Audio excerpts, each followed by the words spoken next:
Bawat isa sa atin ay mayroong pinapahalagan sa buhay.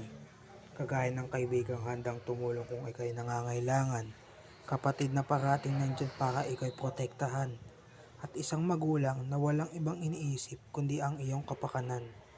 Ngayon, ikinagagalak kong ipakilala sa inyo ang mga taong may malaking ginampanan sa aking buhay.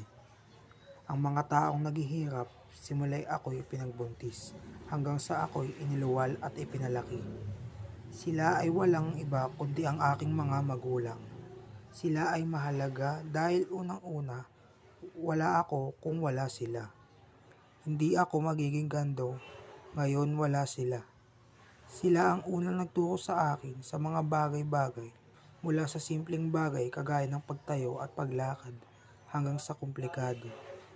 Isa na rin dito kung paano lutasin at malampasan ang problema.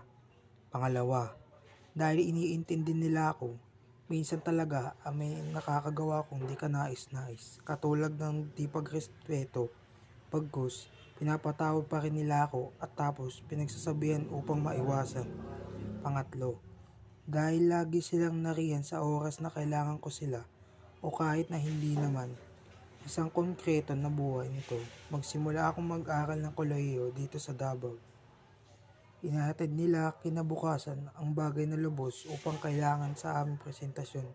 Pang-apat at huli, dahil binigay na nila lahat sa akin, hindi lamang yung mga physical na bagay kundi yung lubos na mas kinakailangan ng isang anak, ang pag-aaruga at pagmamahal. Minahal nila ako ng higpit pa sa kailangan ko. Napakasaya ko at nagpasalamat dahil sila ang aking maging magulang. Di man ako isang perpektong anak, sinubukan kong maging masunurin.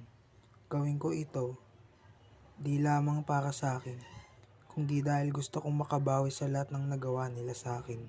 Sa Panginoon, salamat.